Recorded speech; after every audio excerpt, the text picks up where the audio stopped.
You're about to be injected with the highest dose of information, empowerment, and inspiration.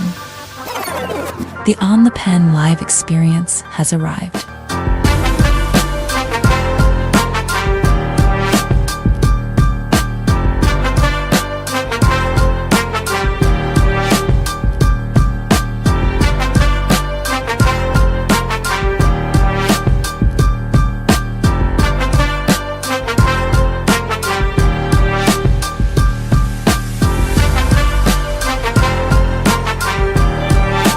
Get ready to embark on a transformative adventure.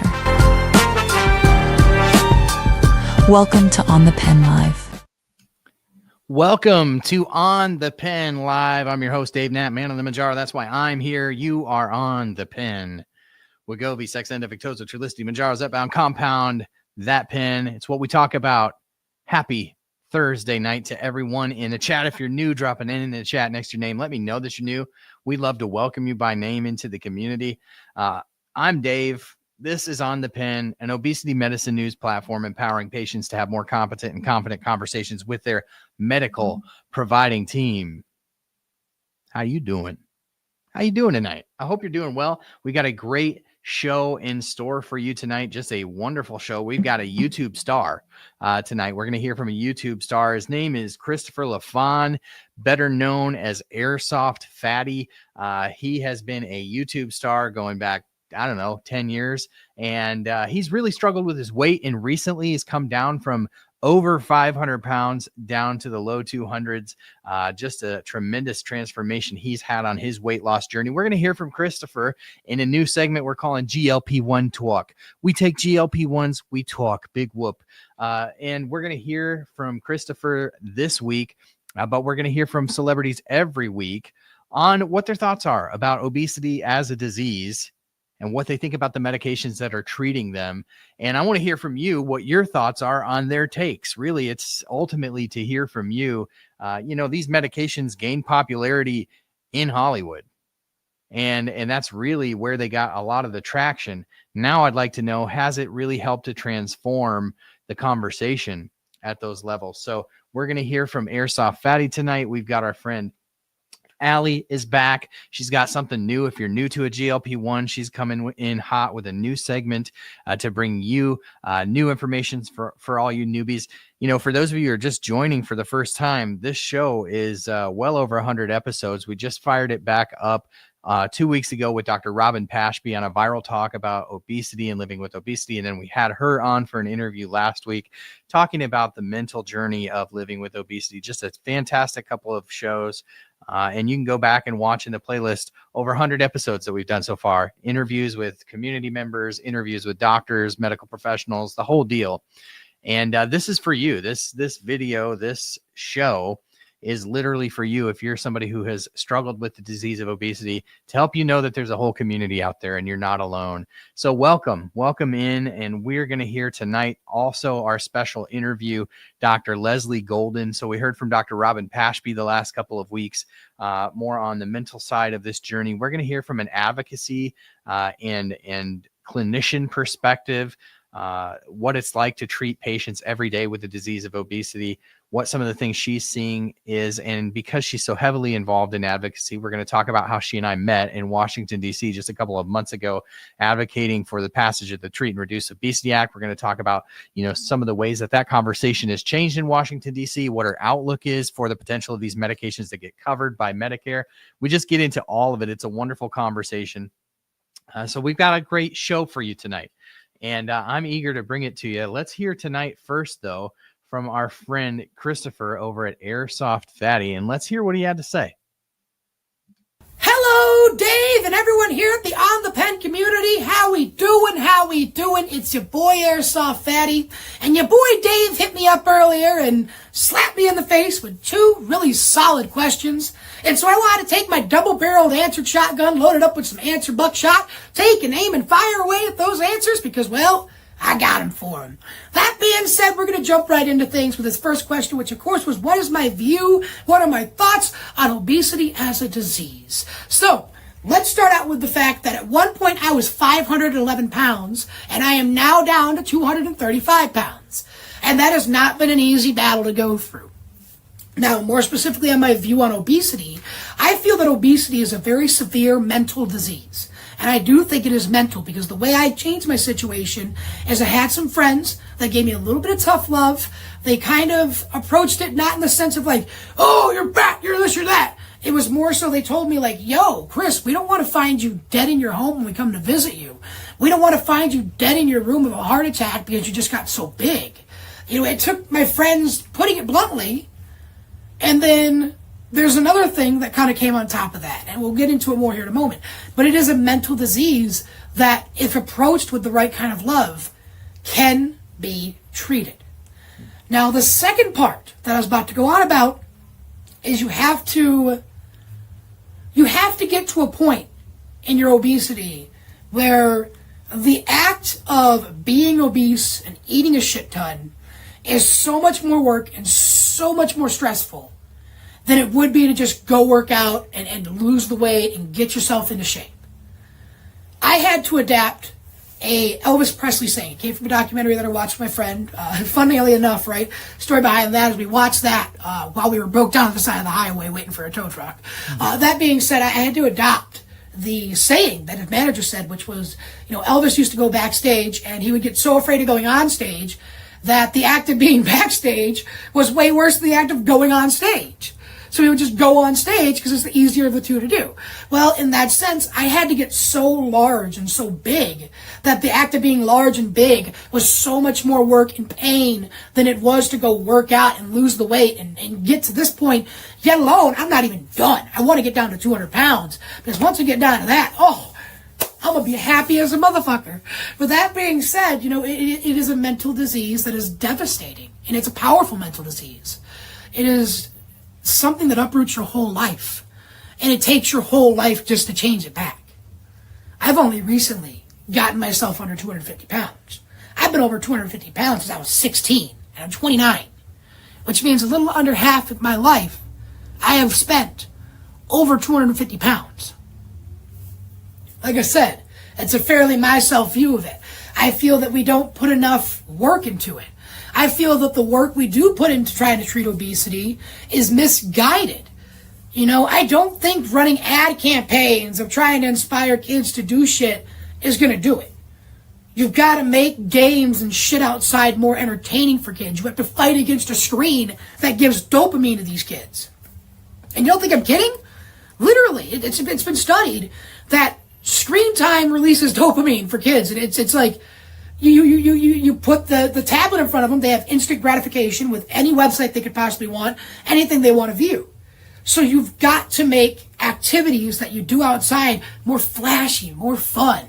You know, they could take a page from fucking Beyblade X, right? Beyblade used to be, you just launched them into the dish and tink, tink, tink. Now they have a fucking rail that they can fucking ride and launch and slam into each other and shit. You got to make the activities more fun and entertaining. And parents can do a lot to make that happen. It's not exactly hard to do. I'm not going to sit here and waste time going over it, but there are ways to inspire your kids to have more fun with playing outside than they would their tablets. Trust me. For a while, back in the 2016 era, I was doing airsofting, and I spent 90% of my time airsofting and spent no time on my screen. Had so much more fun than I've ever had playing Call of Duty, playing airsoft. I might get back into it soon enough, you know? That being said, enough rambling on life stories and shit like that. Let's move on to the second question, which is, what is my view on Ozempic and Mounjaro, the weight loss meds, right? I hope I said it right. Mounjaro, whatever. No, it is Mounjaro. Why did I say Mounjaro? Maybe because my fat ass is thinking about DiGiorno's? Whatever. That being said, Mounjaro and, of course, Ozempic. Now, my views are this, right? From what I understand, Ozempic was originally a diabetic medication. And I feel people taking it to lose weight are going to be taking it from people whose lives it could be saving. Because, again, weight loss and obesity is a mental disease. It is not a physical ailment that requires medication. It just takes the right support system and having discipline. Really. So I don't like that there are companies out there that are pushing medications as some miracle, this is how you're going to lose weight. It might have the side effect that it might push your body to burn more calories. You might lose a little bit of weight on it, but as soon as you stop taking that medication, it's all going to come back. Whereas if you put the work in and lost the weight, naturally, it'd actually stay the fuck off. Well, look, guys, I'm not going to waste too much more of your time with these life stories, right? I'm pretty blunt with my answers, pretty quick with them, too. That being said, I hope you guys enjoy the rest of your time here. Dave, I want you to take it away. Treat these guys right, just like I know you always do. Ladies and gentlemen, I'm peacing on out. I forgot I had a bad hair day, so the hat's going back on. And, see y'all later. Airsoft Fatty. Wow. So I should have prefaced that with adult content. Look out for the language. But I really appreciate Chris jumping in here and giving us some perspective here at On the Pen, his own personal perspective, obviously, right? And I just want to address just a few things that Christopher said. I want to first of all say congratulations on getting to closer to what your health goals are. I think that's amazing. I think that you have done a lot to hopefully improve your life and lengthen your life. So congratulations there. A couple things. So you talked about obesity as a mental disease, right? There's definitely a mental aspect to living with obesity. I think very early on in my journey, when I was sharing here at On the Pen, one thing that I often said was it's a mental issue that becomes a biological and physical issue. And what I mean by that is I think a lot of our behaviors early on with obesity are driven by choices. I think that there is some agency perhaps for some people early on living with the disease of obesity to either awake the dormant potential that obesity has from a genetic perspective, or to keep it at bay, right? But I think it's important to understand that obesity is largely genetic. There's a genetic component to it. And even though I can identify with what Chris was saying in terms of the mental side of things and the decision making and how decisions become patterns and thoughts become actions, ultimately there is biological dysregulation that comes with, as like Chris said, being over 250 pounds for most of his adult life. That's been my story too. Ultimately, what ends up happening is a hormonal dysregulation for a lot of people. And those hormones are oftentimes the hormones that are made in your gut, designed to signal satiety, designed to signal fullness, and all of these things. And they essentially become dysregulated. There's certain hormones that are responsible for hunger and for satiety that are becoming dysregulated when you're living with metabolic dysfunction and the disease of obesity. A lot of that starts in your gut, and that's where these medications came from. So when Chris gets into talking about Mounjaro, which I think is the Italian pronunciation of Mounjaro, and Ozempic, and talks about them being obese, actually anti-diabetic medications, actually correct.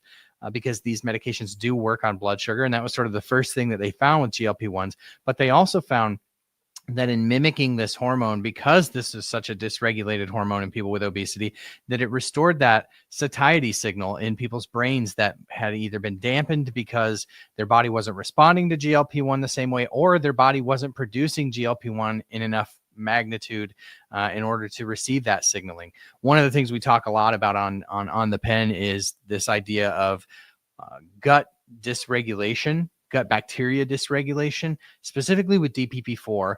And we won't get super into it, but DPP-4 is in an overabundance. It's a byproduct of gut bacteria, which is in an overabundance in the guts of people living with diabetes. And DPP-4's number one job is to destroy hormones like GLP-1, which again is part of the signaling system between your gut and your brain to signal satiety, to slow gastric emptying, to release insulin in response to nutrient. They're called nutrient stimulated hormones. And those are the ones that oftentimes can become dysregulated in people living with obesity. So a mental component to obesity for sure. And I appreciate Chris pointing that out, but it becomes biological. So at a certain point, people are fighting against their biology, and there's a spectrum of disease as well. So when you're living with obesity, that hormonal dysregulation is a spectrum. Not everyone experiences obesity the same way because not all the same biological factors are driving that obesity. It's a multifactorial disease, and it's also a chronic and relapsing disease, which is why you see a lot of people who lose weight and over time that weight comes back because, of course, those hormonal factors that are in there, people can only grind against their biology for so long before they relapse, right?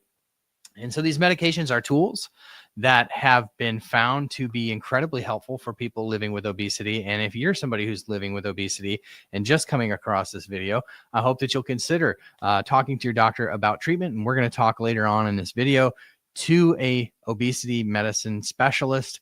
And we're going to talk about this very thing and how these medications are treating the disease of obesity. So thank you to Airsoft Fatty for sharing. We're going to be bringing this segment back each and every week. We're going to bring a person of notoriety, whether it's a YouTuber or whether it's somebody who struggled publicly with obesity. And we're going to hear from them just on their thoughts. So we appreciate hearing from Chris.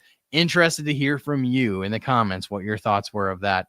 And sorry if there were any little ears around while that video was playing. So let's bring in our friend Allie. We heard from Allie over the last year or so on the show, doing a Reddit recap. You know, what was the scuttlebutt about GLP-1 on Reddit? This time she's coming back, but she's coming back with a special segment for people who are new to GLP-1. So if you're new to GLP-1 and new to that journey, this is going to be the segment for you, and we're going to bring it to you each and every week. So long as Allie's willing to do it, we're going to put it up here for you. So thank you to Allie, and let's hear from her this week. Responder. So here are some things that you need to... Hey everybody, it's Allie for your GLP-1 game plan, the newbie need to know. So in today's episode, I wanted to talk to you about how much weight loss is considered normal weight loss. I know that there are a lot of conflicting things about this, and people are always starting out on a GLP-1 and they're concerned, am I going to be a slow responder? So here are some things that you need to keep in mind. First things first, if you're weighing yourself every day, there are going to be fluctuations. That is completely normal. Your body utilizes water to digest your food. So for example, if you have a high carb day or a high sodium day, you are going to see the numbers go up because your body's going to hold on to that water to process those things. Secondly, losing anywhere from 0.5 to 2 pounds per week is considered healthy weight loss. Now, for many people just starting out on a GLP-1, you may find that in the first month that you lose considerably more than that. It's important to keep in mind that that additional weight is going to be water weight and inflammation. So you want to make sure that you're setting realistic expectations when it comes to your long-term GLP-1 goals. Because remember, you're in this for the long haul. You want to do things in a healthy way, and you're going to get there with your GLP-1 game plan. Love it. What a great word from our friend Allie this week. If you're just starting a GLP-1, I love that advice. Of course, we're going to talk a little bit here in a moment when you hear from our sponsors about Shape'a, which is the numberless scale, which I think is super helpful for anyone starting a GLP-1 journey. She talked about how, the intake in sodium and the intake in liquid and all of that can affect the weight. And even though we know this and can learn this on an intellectual level, the scale can be very defeating for someone. So setting the right expectations is hugely important, and just a wonderful word from Allie. Now we're going to take a moment here to hear from our sponsors this week. I hope that you'll check them all out and let them know that you appreciate that they support the work that we do here at On the Pen. So let's hear from our sponsors this week. I want to thank our sponsor who brings this podcast to us each and every week, Row. This past week, we got some news from Row in terms of a massive sponsorship that they started with none other than Serena Williams. You have to have been living under a rock if you missed this news about Serena Williams and her use of GLP-1 medications, basically coming out and saying, hey, she couldn't do it alone. she was fighting some broken biology, and that the use of GLP-1 medications was what she seemed to have been missing. So you can check out our sponsors at Row, because we saw what Serena saw, and that the best platform to get it from is Row. You can visit row.co/OTP and learn more about their Row Body program, where patients lose 15 to 20% of their body weight in a year, coupled with lifestyle modifications and medication when appropriately prescribed. Love our partners at Row. Check them out at row.co/OTP. Just a great program over there. I really appreciate Row helping us to do this podcast each and every week. But I am curious, for those of you who haven't checked in a while on the branded medications, if you've heard about our sponsors, Claimable is actually a company that provides a service that allows you to fight back against your insurance company denials. Now, insurance companies rely on 90% of the patients that get denials never fighting them. And they don't fight them because the process, quite frankly, is cumbersome and convoluted. So what Claimable does is they provide a platform that allows you to compile all of your case, and they help you build that medical case, that legal case, and then they help to create that case and send it off to all the interested parties. Claimable does all of that. You can check them out at getclaimable.com/OTP. Use code OTP10. It'll save you 10% off. You got a 50% shot at getting it covered. I'd say that's worth the $40 to see if you are one of the 50% that ultimately does get your medication covered. I do want to shout out our sponsor, Shape'a, who has continued to help me to stay on my journey. And the Shape'a actually changes the way we track our health. Instead of focusing in on that daily number, it helps us focus in on a pattern. And we want to stay in the pattern of weight loss. We don't want to get sidetracked or derailed by these day-to-day fluctuations. So no numbers, just colors to track your health trends, looking at things like your water weight and your body composition, and using that algorithmically to help you stay in a color-coded pattern that is simple and has a way of helping you stay engaged when you're with your health. Listen, when I'm engaged with the scale, it means I'm engaged with my health. And so Shape'a helps me to stay engaged with the scale. Check them out at myshape'a.com/OTP. Use code OTP30. It's going to save you 30% on the Shape'a scale. This is a wonderful tool for patients living with obesity. myshape'a.com/OTP. Use code OTP30 to save 30%. Love what they're doing at Shape'a. Thank you again to our sponsors here at On the Pen who bring this podcast and this show and really, frankly, all the content that we do. They're the ones that provide us the ability to do this. And so make sure, if you could use any of those tools, make sure you reach out to our sponsors and let them know that you appreciate them sponsoring the work that we do. Now let's get into the meat and potatoes, so to speak, of tonight's show. We've got Dr. Leslie Golden here, and I think so much of what we talk about in this interview sets the stage really well to answer some of the questions that have come up so far, even in Allie's segment and Chris's segment. I just really appreciated this conversation with Dr. Golden, really appreciated my time getting to know her in Washington, D.C. So without further ado, I'm going to bring you this interview with Dr. Leslie Golden. Friends, I'm super excited to bring you this interview tonight. I'm joined by Dr. Leslie Golden. She is not only a dual board certified family and obesity medicine doctor, she's actually the founder of Weight in Gold Wellness, which is a thriving clinic in Wisconsin, right next to us here in Iowa at OTP, that treats obesity with a team approach, medicine, nutrition, coaching, behavioral health, the whole gamut. A very holistic approach to treating obesity medicine. She, however, is also the chair of the Obesity Medicine Association's Advocacy Committee.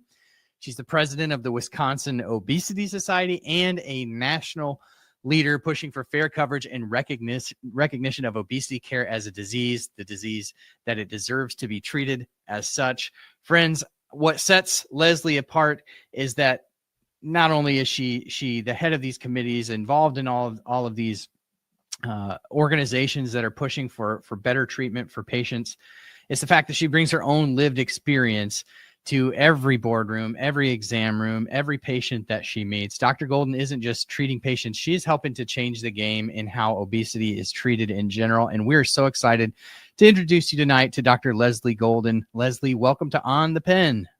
Hello. Thank you. Great to be here, Dave.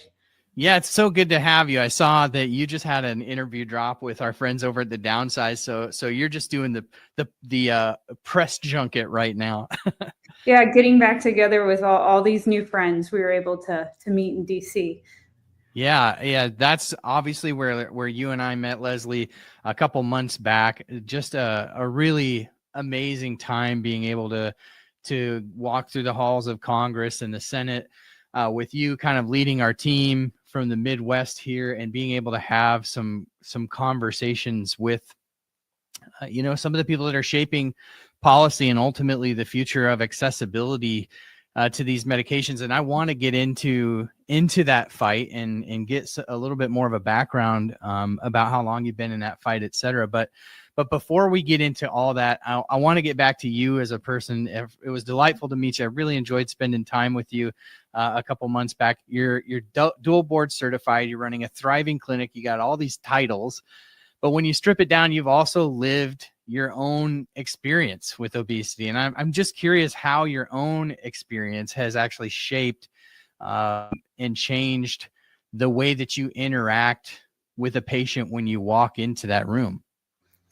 Yeah, it's really hard to separate it for me, my personal experience with obesity and my professional experience. And living with obesity, living with the shame, the overwhelm of hunger, the experience of hunger, the fear of hunger, not knowing why everybody else was comfortably stopping and like I couldn't stop thinking about food, and especially training as a physician and going through that. I definitely remember shifts that I knew I would be, working like crazy in the ER, and I wouldn't know when I could definitely get food again. Nobody else seemed to really worry about that, but it was something that was just consuming for me. And so as I moved forward through my medical career, I never got any education as to why I was experiencing any of that. So I think just buried it deeper and deeper, right? And through that, it wasn't because I wasn't trying to do anything about it. I mean, I had done all the programs, all the things, sought help with medical physicians, was in like Overeaters Anonymous, eating disorder programs. Like I was seeking help from experts, and no one yet was able to tell me like, this is obesity as a disease. This is why you're experiencing what you're experiencing.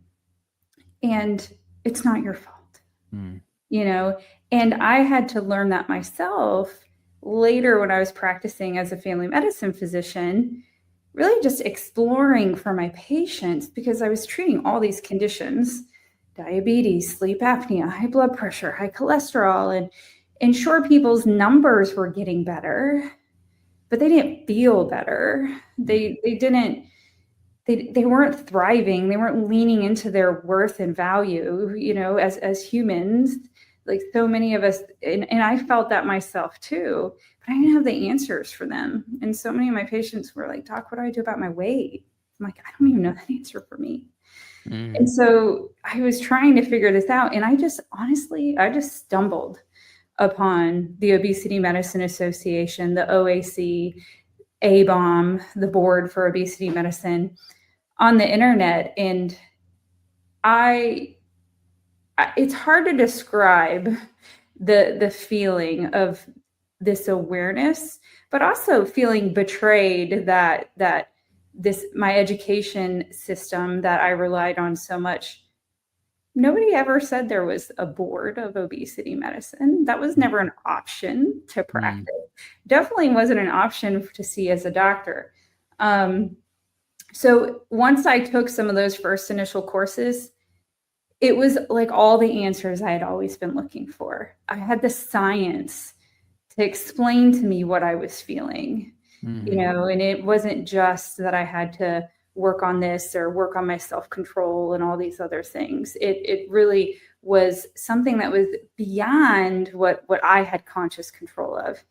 And I try to go into my long drawn out explanation here, right? Of every time I go into a room with a patient, especially a new patient, I get to share that awareness with them. I get to share that life-changing, it's not your fault. This is beyond your control. And you can, I bring out pictures and draw and just help them really understand and bring forward those experiences that I can identify with, and then use the science to help them realize this is normal. Your body was designed to do this to a point in terms of our emotional draw for food and things like that. And this is where our body wasn't designed to work this way. But it's not because something is wrong with you. It's just a medical condition that, oh, by the way, we have incredibly effective treatments for, and we just have to help you get access to them. Yeah.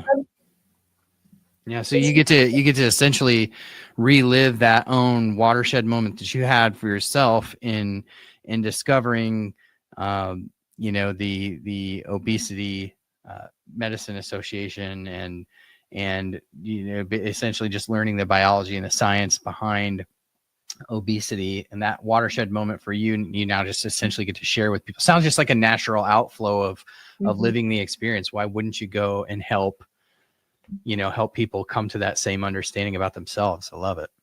It's just it's the medicine of hope. It quickly consumed. I was doing family medicine and I was incorporating it in with the patients I was already seeing.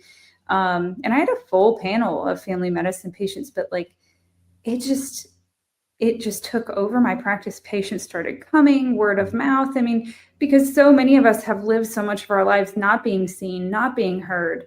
So when you hear there's someone that gets it, I mean, it's hard not to share that, right? Absolutely. Yeah. Yeah. I totally understand, just in my own little world, experiencing the learning that I've experienced over the last couple of years and coming to my own knowledge and understanding for myself that obesity is a disease, that so many of these factors are not within our control, which makes sense. It always made sense. But until it was told to me, and I really was able to get my head around some of the scientific things that were happening. Once I learned that, it's everyone needs to know this. And so sounds like similar paths, right? Different, maybe different jobs, but different similar paths to the same goal of ultimately helping people understand that obesity is a disease. Now, when a patient comes in and they've been dismissed by, God forbid, doctors for years, because I know that's the story of so many people in the On the Pen community, maybe their doctors, just attributed everything that they come in for, a scratchy throat to a sore toe to whatever it may be. It's hey, you're right. You could lose a little weight, right? What do you do in an interaction with that patient to help sort of rebuild that trust and sort of, get over that maybe, shame that's left over from those previous encounter with other doctors? Yeah.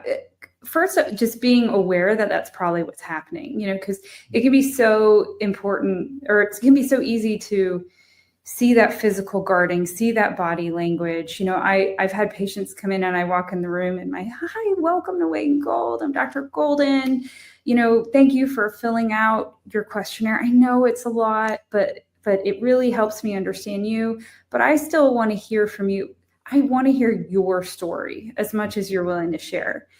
And sometimes I get the why do you think you're going to be able to help me when nobody else can, right?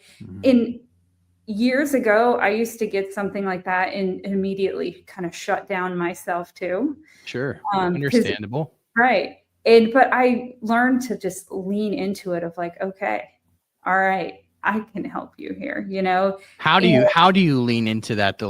What are your techniques that you're okay, I know what I'm dealing with here. I'm gonna give them what is it? Very often it's this technique, they call it rolling with resistance. So motivational interviewing is so important here. And a lot of times in that scenario, just kind of leaning in and being oh, okay, you may be right. Yeah. I may not be able to help you. Can you tell me what you've tried? And maybe we'll rule them all out, and maybe you'll prove me wrong, and maybe I have nothing left to try. And there's usually a little bit of well, I mean, I don't think there's been everything. It's okay, well, let's start there. Right. So trying to find that little bit of window. Yeah. The doors crack just a little bit and you're going to blow through it. Mhm. Mhm. I love it.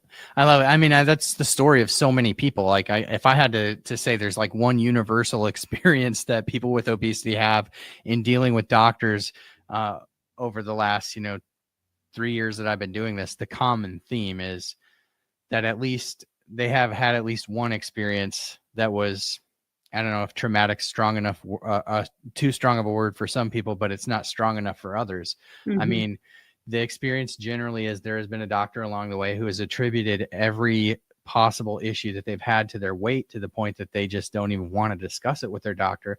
And, they haven't been able to help. Like, how many people have been told you need to lose weight? Like, you're the doctor. I'm trying. I've tried everything there is in the book. Tell me how. Yeah, you Help me. tell me Mhm. how I'm supposed to do it. And so yeah, I imagine that's a challenge. I would enjoy the challenge. I think if I were in your shoes, I would enjoy the challenge of sort of breaking through that barrier, but it has got to be a pretty tough barrier to break with some people, I'd imagine. It can be. And, realizing too, so many of us we're scared to have hope again. Mm-hmm. When I think of the weight cycles I've gone through in my life, I think the scariest thing is having the hope that this will work for me once and for all. And what if I'm one of those people that it doesn't work for? And I've leaped into it, right? Yeah. I think that is often the biggest barrier that we have to help people work through. I know you're scared. It's hard to give in again. It's hard to believe and have that taken away. Yeah. But what's our other option? And that's often I'll ask people, if we don't move forward, if you don't work with me, what's your plan otherwise? What are you going to do? And what road does that take you down? Are you thriving on that path? Mm-hmm. And if you know you're not, can we at least try to see where this path might take you? And maybe we just start on this path without a significant expectation, just with curiosity. Can we just be curious? And usually that protects us from fear. Absolutely. Curious if you have a story that jumps out, obviously without breaking confidentiality or anything like that, but do you have a patient, in recent memory that you had an experience with that you were just like, yes, this is why I fight through this tough exterior to get to this? Mm-hmm. Definitely. One recently, I've probably worked with for over a year, and just lifelong obesity, lifelong coping with food, and been on so many diet plans, lots of challenging relationships with family members about weight, very little hope, really only coming in. Sometimes patients come in because another doctor has made them, kind of thing. Maybe they need a surgery, or maybe, unfortunately, I see some providers send patients to us that they have to work with us for a certain amount of time before they'll treat them for something else. And it took a while for them to even be willing to share, open up. But I just would tell them, hey, I have this space for you. And they'd say, oh, but I don't want to waste your time. I'm not going to come back. And I'd be like, well, I reserve this time for you. You have 30 minutes. All my patients get an hour that first visit. So I have that time to let them share the story, hear it, really, really figure out what this has been like for them. And then every appointment, then afterwards, we have 30 minutes. And I'm like, this is your 30 minutes. You share. You can ask me questions, whatever you want to ask me, and we'll work through. And piece by piece, I gained that trust to where they started asking me like, well, this is what I experienced when I ate this meal last week. I remember that being the first conversation. And these were the thoughts that I had about it. And these are the thoughts I had afterwards. What do you have to say about that? And so I started asking questions, exploring a little bit more, and really were able to uncover how they felt about food. And I got that buy-in. To most recently moving forward of this individual feeling worthy again, was the language they just used in the last couple weeks. Feeling like they didn't have to apologize for existing, feeling like their days are worth living again. And they happen to be someone that, I won't get into too much detail to give it away, but they were very involved in the creative art world years ago and had stopped over 10 years ago because they didn't feel good about themselves physically. So they felt like they couldn't create anything of value. Yeah, I know many people who have sort of lived through a very similar experience. So, and I know that there's probably people within the sound of our voice that can identify with exactly that, like that artistic. What can I create? What are people? Right. You know, the self-talk has been so negative. Right. And I think the most beautiful part was in the last couple of weeks, and this is why it comes forward for me. They started painting again. They started creating again. And the joy was just overwhelming for me and for them to share that, right? And the reason why I highlight this is it wasn't about the weight. It wasn't about the number on the scale. They're more confident in who they are. They trust themselves. They believe in their value. And yes, their body has changed along the way through that. But the quality of their life and what they believe their life can give them is what's been so dramatic. And that's the part about obesity treatment that I feel like is missing in so many conversations. We always talk about the scale. We always talk about these kind of things, but it's what we allow our belief about our weight to be, what we think that means, and what we allow to get in the way. And once we start getting treatment and we realize that that doesn't actually hold us back, it's like the world opens up to us again. Yeah. And I know that I've experienced that personally, and I love seeing it in my patients, seeing people go back to college, take on jobs that they never thought they could take on, get into better relationships, set up boundaries. You just see people thrive because they believe in their worth. Yeah, one of the things that we talk about all the time here at On the Pen is one of the biggest gifts of modern obesity medicine is that people just get their life back, or they discover it perhaps for the first time because the world has opened up in those ways mentally that it just wasn't before. Now I am on the flip side of that coin, you know, people discovering, you know, that their worth and their value once they're able to, you know, manage their weight, they build the confidence back. But what do you say to somebody, you know, who comes in, who lost the weight, but they regained it? I mean, certainly you have people that have gone through either the GLP-1 medications. I know there's a lot of people that are reaching out to me even recently who are like, listen, I've been on tirzepatide for X amount of years now. I got down to my goal weight, but it's not working like it once was. And I'm desperate, and the weight's coming back on, or people who have had the surgery and the surgery got them down, but now they're regaining. What do you do to help that person understand, to get them, they maybe rediscovered themselves or discovered themselves for the first time when the weight was down, but how do you get them to continue to understand that their value is not attached to their weight? Right. It's what a challenge, right? Because we find it on that path sometimes, and we have to learn to not associate one with the other. It's not dependent on the other, right? And I see that a lot. I mean, in our current environment with insurance companies dropping coverage left and right, or just the progression of the disease. You know, I don't think we talk about that enough, that like, you're not doing anything wrong. It's just the disease can progress, or you have a new challenge that has come up in life that you weren't challenged with before. I mean, just like anything else, I may have my depression very well controlled, but if I take on a very new challenge in life, my depression may increase. And it's not because you're not trying. It's just the course, right? And I don't think we talk about that enough. And in Wisconsin, we have a terrible experience with our Medicaid. At least they cover, but they have this interesting rule where they cover for a year. then you have to take a 6-month holiday to see if you can keep the weight off. And when the weight comes back for many people, or you still qualify for medicine after 6 months, they give you treatment for another year. And then that is your 2-year lifetime limit of the medication.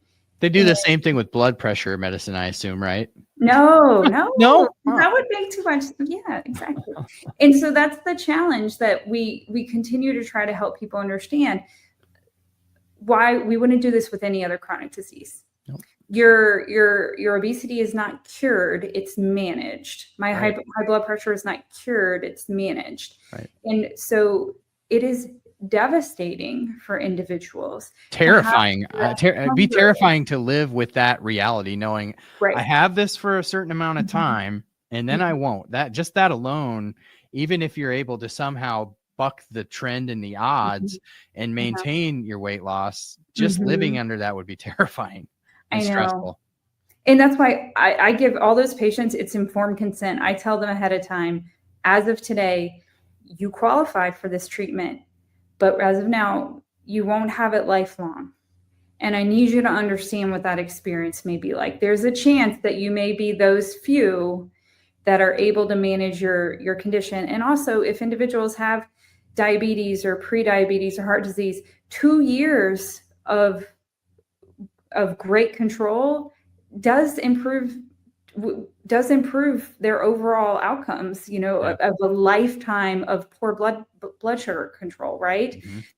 So there's advantages of treating it, but like we need long-term treatment. But those people when they come off, it's devastating, and having to counsel them. And I work through so many examples of, if you had cancer and your cancer came back, would that change the way you thought about yourself as a human being and your value? Right. And I try to compare it to other conditions that are long-term. If you had MS and you had a terrible flare and the severity was more than it ever was before, would that change the way you felt about yourself as a person? And obesity is challenging because people can see it if it's not well controlled. We feel exposed. I can't tell you how many times I worry about for me as an obesity doctor, if I don't have access to treatment anymore and my weight comes back, what will people think of me? Will people trust me, or will they say, why would I listen to her? She can't control her own weight, right? So it's a very real thing that I think so many of us live with. And intellectually, we can tell ourselves this day in and day out, but the emotional support and the psychological work we need is definitely there. And that's why we need people like our obesity psychologists to help patients that are challenged in these situations, because any chronic disease is demanding to balance long-term through life. And we need that support through it. Absolutely. Absolutely. What a unique environment to be an obesity medicine physician, in an environment where that there are a certain subset of your patient population that is just not going to have this treatment long term, despite what the science tells us. That's a very interesting challenge to practice within, for sure. Yeah, when you think of first do no harm, we get in this idea with them of like, well, if I treat them with a medicine that I know they can't have long term, is that worse? Is that better? And that's why I just believe fully that shared decision making, being very transparent with my patients. This is what we're facing. These are the risk benefits. What do you want to do? And I'm here with you through the whole course. I'll be here with you, but this is your life, and I need you to decide which way you want to go. Yeah. Does it also put, I'm glad you brought that up, because that's literally what went through my head when you said it. It's like, man, I almost wonder for some people it'd be better not to have it at all. At least you may delay when you put them on a medication so that you slow when the clock starts. We're going to try all these other things first. But excuse me.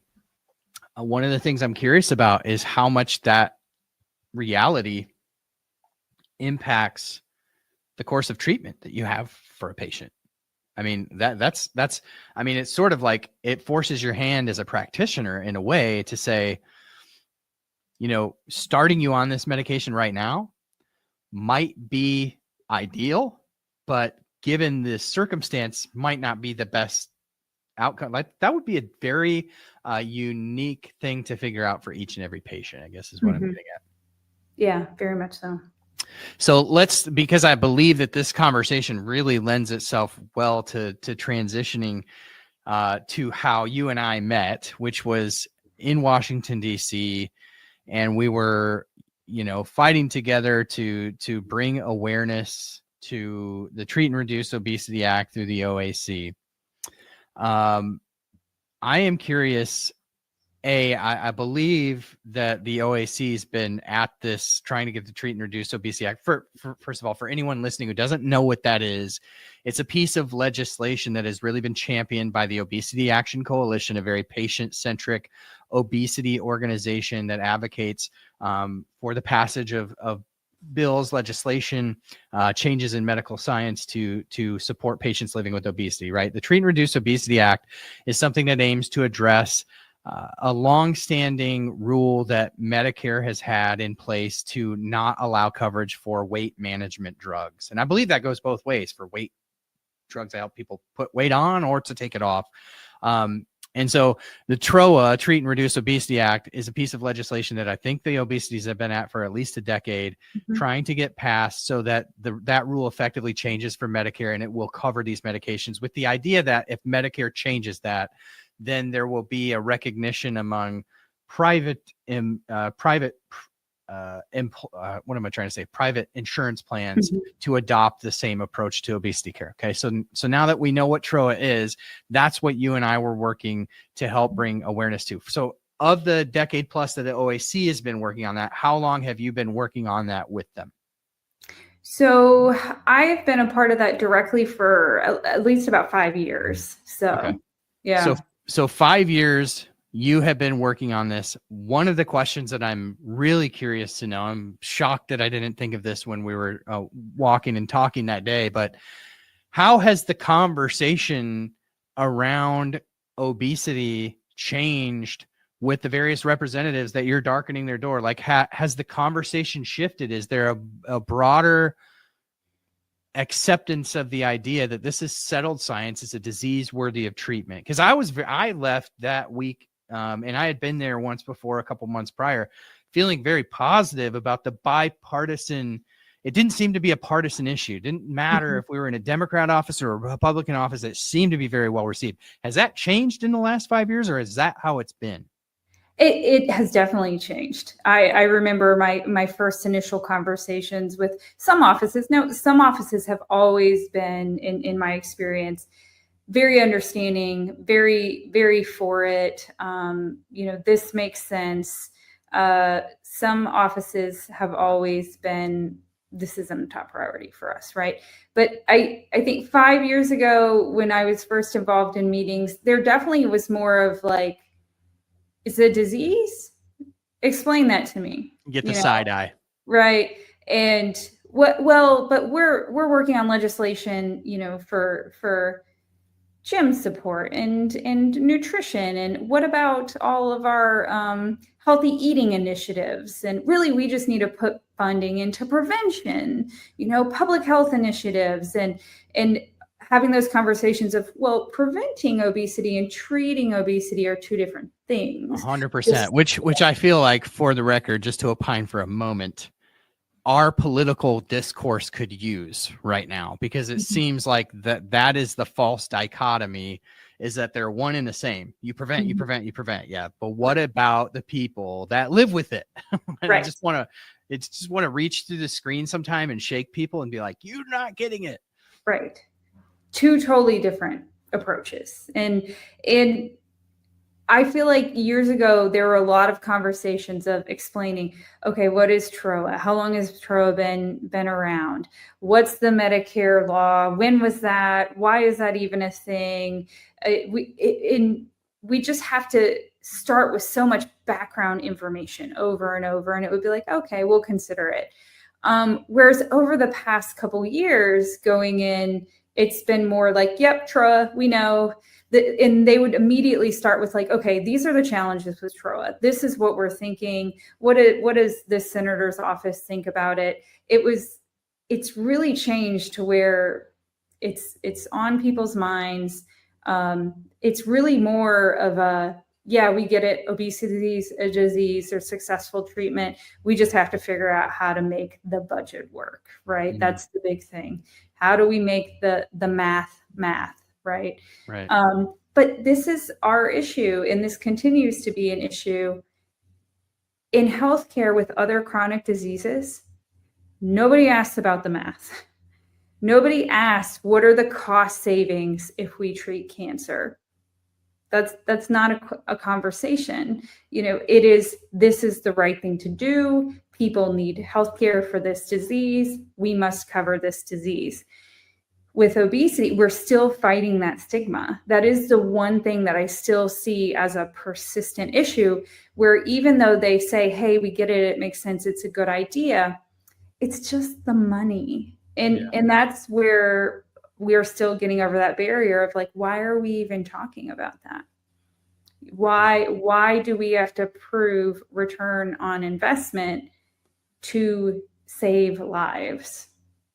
Which arguably, if the CBO had a more realistic way of looking at it, it would make sense, right? But you just see the immediate upfront cost, and it seems to be all that the CBO is interested in measuring, not these long-term health outcomes, of which the science is becoming a mountain of science that they're having to ignore at this point. Right. And like reducing hospitalization rates. And when you look at increased productivity, reduce absenteeism, more of our population being able to serve in our armed forces. Yeah. Like, I mean, just when you look across everything, this really should be a no-brainer. Yeah. It really yeah. And the thing is, and that's why I go back to I love, one of my favorite things about being in this space for so long is there are a lot of people that I've become very close with that politically we're miles apart, right? But this has such a wide range of positive effects for our country that, you know, depending on your political audience, there's something in it for everyone. Listen, if you care about military readiness for our country, you should care about addressing the obesity epidemic, right? Mm-hmm. If you care about following the science, we shouldn't be ignoring the mountain of evidence that shows 94% of patients who use tirzepatide that are pre-diabetic just don't become diabetic. Like, put that on an Excel sheet, right? Mm-hmm. CBO, like, what, you know, it's just common sense at this point, and which is where I sort of come to this. Like, there seems to be a bipartisan consensus for this.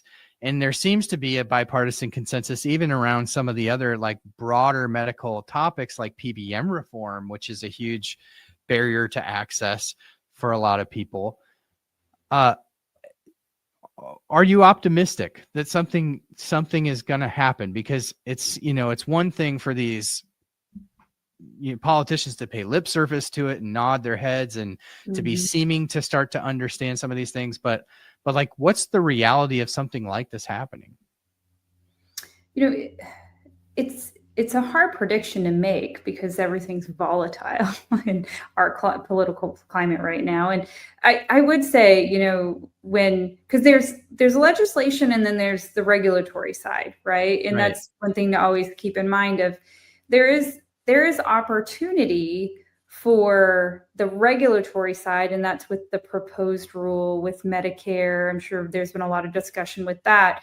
And we were incredibly hopeful with the end of the Biden administration with that proposed rule, that we were going to get an opportunity to see these medications being accessible for Medicare. We could see the outcomes. We'd be able to really show the benefit there. And then, of course, that proposed rule, that section of the proposed rule wasn't moved forward. And we hope in the coming proposed rules, because they come out every year, that maybe that's another opportunity. So we can either pass it in with legislation and or it can be passed with Medicare within the regulatory side. So that was a significant hope. We had never gotten that far before. So that in and of itself is promising. I think the challenge is absolutely there's bipartisan support, but it's hard to get even bipartisan action going with the current political environment. Getting people, even though individually on each side, they feel like this bill makes sense, but getting them to reach across the aisle and agree to work together to get this across, I think that's a challenge right now. Yeah. Because there's so much strategy in holding cards to know when they can play what they need to get what they ultimately need from the other side. It makes bipartisan issues difficult to count on moving forward as well. Yeah, it's not just sure we want to hear, right? But right, it is this it's just everything is such a mess in our healthcare system in general. Every Congress that goes by without doing something meaningful to reform and increase access, not, obviously it's a much broader discussion than GLP-1s and obesity, but then again, is it because of all of the cascading comorbidities and the drain that the disease of obesity is to our healthcare system in terms of the comorbidities and what it costs to treat those comorbidities? You touched on hospitalizations, all of those things, I guess, I remain hopeful based upon what I've heard, but it's hard to not also be sort of cynical at the same time that anything meaningful is going to happen. My hope with the fact that the rule change at the end of the Biden administration that was ultimately not moved forward by the new administration, my hope is that it's being used as a sort of a cudgel to get these companies to bring down the price of the medication, because opening up Medicare and Medicaid to these medications would be a massive deal for Eli Lilly and Novo Nordisk, right? So if we have, as a government, if we have that leverage with them, why not use that leverage to get them to drive down the cost? And my sort of optimistic perspective on it is that that's hopefully what's happening. But I guess, a lot of this is just a wait and see. But in the meantime, we'll continue to push forward and work with organizations like the OAC that are pushing meaningful legislation like this and just kind of persist. And I can't stress it enough. I think it's one thing for people like you and me to march through the halls with the Obesity Action Coalition or the OMA or whatever advocacy group that you may be with. I mean, recently the Alliance for Pharmacy Compounding and the pharmacy compounders were there pushing, their own agenda for compounded medications. Like, it's one thing for those people to go in from the industry and sort of advocate, but it's another thing for you as a patient in the sound of our voice tonight to just take a minute and fire off an email to your representative. They need to hear from you. They need to hear about the victories that you've had being on this medication. They need to hear about the struggles you've had to get these medication. They need to hear about your non-scale victories and the way that this has changed your life. The more that you as a patient listening to Leslie and I talk tonight can take a step of advocacy on your own and just send a letter, make a phone call, whatever it is, that greases the skids for the work of the people who are going and darkening these doors. And I'm telling you, that goes so much farther than just, what we could kind of feel it that day, right? And you've been doing this for some years now. Like, they got people as a revolving door in their office coming in to talk about whatever they want to talk about. But when the voters in their area, their constituents are sharing their stories, it's much harder for them to ignore. And it makes the conversations that you and I are going in there and having much easier. I learned a long time ago that people make emotional decisions and then they find data to support what they want to do emotionally, right? And I think that's, our stories are so powerful in that way. If we can make someone feel what our experience has been, then they're going to listen to the data a little bit more. And that's where sharing the stories are so valuable. And I know it's scary, but I think if you can find that opportunity, whether you write it down, send an email. I've had patients write their story down and give it to me in paper and ask me to take it with me to the hill for them because they're not ready to speak it, but they want me to speak it for them. And as much as you can share your individual story, because I can say all the times I've been there, when I first went for a couple years, I went as a physician and I was coached, you're here as a physician to talk about obesity medicine. You know, that's the perspective you should take. But I would watch how the legislative staff's office, how they would just light up, and you could tell when you were talking about someone's lived experience, they were zoning in. And that's when I really just started to weave it together. And wow, was there such a difference? And they're like, whoa, you're a physician and you have obesity? Tell us more about that. It almost, I hate to say this, but I felt like it legitimized. Makes it real. My experience for them, like, oh, you're a doctor, so and you still have it, okay. Which it shouldn't have to be that way, but I definitely witnessed that. Yeah, I mean, it's sort of again goes back to trying to fight those old battles of just everything in terms of bias and stigma that exists out there about obesity, because there's so much that historically we haven't understood. Listen, there's still a lot to learn and a lot to unpack and uncover about the disease of obesity, but we've made a lot of strides in the last, in my lifetime, I'll say. Just, you know, sort of looking at the timeline, going to Obesity Week last year. There's a lot of other creators going there this year. I'm not sure that, you know, I'm not sure that it's not going to be like the OAC. It's very, you know, geared towards doctors and researchers. But one of the most powerful things that I witnessed last year at Obesity Week was just the timeline that the Obesity Society put up of basically the start of the Obesity Society, which started, I believe, like the year that I was born or right around in 1985 to today. And we have literally gone from like doctors fighting tooth and nail with each other to start to look at obesity differently. And it only was when doctors started to become advocates for patients living with this disease, perhaps some of them themselves living with it, for this to be taken seriously by the scientific community. And then we've seen all of these advancements in the last 40 years in terms of understanding the different hormones that are impacted by living with obesity. That's why this distinction of people who are obese and people who were trying to avoid becoming obese need to be treated as two separate conversations, right?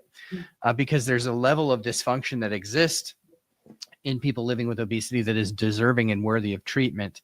And I'm so thankful for people like you who have been involved and been willing to get into the fight with these organizations. And I'm thankful for these organizations as well, even though sometimes we tend to get frustrated with them because it's very easy to have opinions when you're not involved in something, right? You're not and in the arena. Yeah. And to get frustrated. But when you get some skin in the game, you start to really understand the work that these organizations have done to advance the cause. And I'm very thankful for people like you, Leslie, who have gotten into the fight and help to advance the conversation, because we have come a long way in a short amount of time.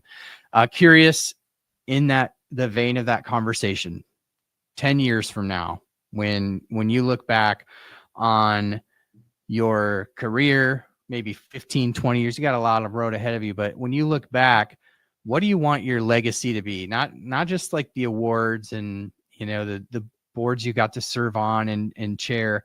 What in the eyes of your patients defines your legacy in an ideal world? Yeah, I hope that I'm known for being someone that changed the way the world felt about obesity and the way people with obesity were treated. I mean, that it has to happen. It's a discrimination that it's a widespread discrimination that continues, and we have to change the way we think about it. 10 years from now, I hope we look back and we are shocked at how we treated individuals with obesity. I hope we have a lot of regret, and we have moved on to a different place where we're like, absolutely, here's your medication, here's your treatment plan, here's your coach, here's your psychologist, here's your movement specialist. How do you like to move? I hope that's what it is. We don't have to earn medicine. People don't have to feel like they have to give their checklist of, let me prove to you how hard I've tried. Pressure's up. Can you do something about it? That would be my hope. I love it. I definitely share that with you. Let me flip the question on its head. Like, what keeps you awake at night? Like, what if we don't get this right over the next 10 years? What keeps you up at night about where the system could be headed? I'm scared for our children more than anything. Inheriting the genetics of so many individuals living with obesity that are trying so hard to stop that cycle. I worry about their future, their health. More than anything, I worry about our children. Yeah.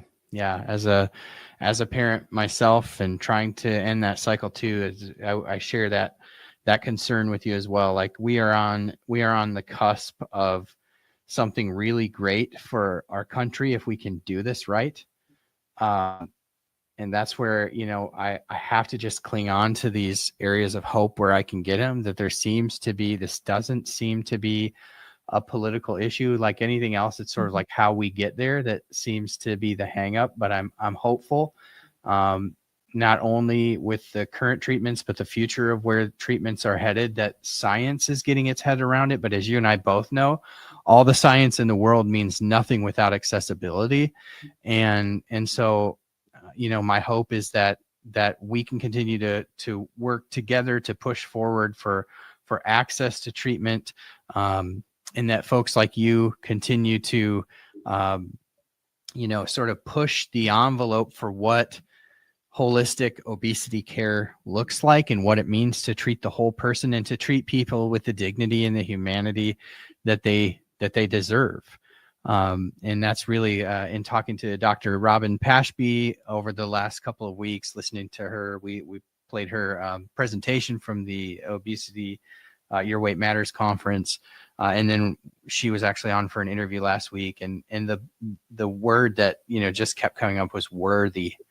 And I know that came up even in our conversation tonight, is that people would just feel their worth, feel their value, be treated that way. And people like you are driving that. And so I want to just commend you for that and ask one last question of you. And that is, for somebody living with obesity tonight, because there's new people finding this content every day, because they're learning that, obesity is a disease. There's actually medicine that helps people with this. Like, I'm going to learn a little bit about this. What would you say to that person right now who maybe is on the cusp of understanding that obesity is a disease and there's treatments? What would you say to them tonight?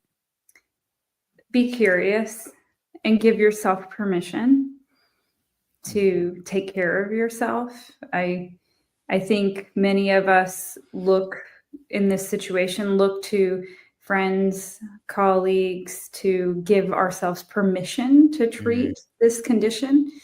And we wouldn't do that with any other, right?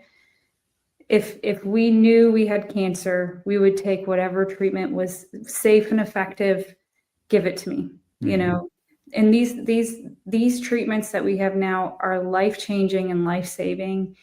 And if you qualify for them, please find a doctor that is willing to prescribe it for you without shame, and offer you the comprehensive care that you need. Awesome. And so your clinic is, I'm sorry, I lost the name. Weight and Gold. Weight and Gold. Yeah. Weight and Gold Wellness. Yeah. It comes from that concept of worth, right? So yes, my last name's Golden, but I didn't want anything that had weight loss in the name, but I knew I had to have weight in it. And this idea of no matter what, patients are worth their weight in gold, the value, that whatever size body you're in, wherever you're at, your value is there. So Weight and Gold Wellness, Madison and Watertown, Wisconsin, and we can see patients virtually across the whole state. Awesome. Leslie, thank you so much for being here tonight. It was a pleasure meeting you back in DC and a pleasure chatting with you tonight. I hope that people will look for you on TikTok at leslie.golden.md. Are you on any of the other socials? Oh yeah, Facebook, Instagram, all of YouTube. them. Yeah. We're on there. All right. Well, thank you so much for being here, Leslie, and giving some time to On the Pen. Really appreciate you being here tonight. Absolutely. Thank you. I've had a great time. Thank you. Me too. Dr. Leslie Golden, thank you so much for joining us tonight. Hope you enjoyed that conversation. If you did, drop it in the comments and let us know what you thought of that conversation tonight. That was an amazing conversation. I'm super curious to know what your thoughts of it were in the comments. Please drop a comment below. Let me know what your thoughts were and what you thought of Dr. Leslie Golden, a new friend that I've met along this journey again in our advocacy efforts in Washington, D.C. There is some late breaking news this afternoon in the lawsuits that Eli Lilly has filed against Mochi Health and Henry Meds. Apparently yesterday in the Henry Meds lawsuit, the judge ruled that the trial could not continue on the grounds of the safety of the medication, but Lilly could continue the lawsuit on the grounds of false advertising against personalized medicine. So Lilly has actually taken that judgment in the Henry Meds case and filed it in the Mochi suit, asking the judge effectively in that lawsuit to consider that in that judge's decision whether or not to move that forward. So it sounds like the Henry Med lawsuit will likely move forward, and the Mochi Health one will be potentially considering that judgment as they decide whether that lawsuit can move forward. This is a major shot across the bow for personalized medicine, which is the reason that compounds still exist. So this could be a massive swing in Lilly's favor, honestly, because everything had been pointing to these lawsuits likely not moving forward. So I wanted to bring you that breaking news this afternoon. We'll probably do a more in-depth video on this. I've already got something up on our socials. We'll have something up on our Substack as well at obesity.news. Thank you for being here tonight. Thank you for hanging out with us. Thank you for being the best part of what we do here at On the Pen. I couldn't, wouldn't, and shouldn't do it without you. My prayer for each and every one of you for the remainder of your week this week is that the Lord would bless you and keep you, cause his face to shine upon each and every one of you, and be gracious to you. Thank you so much, my friends. Have a wonderful, wonderful week.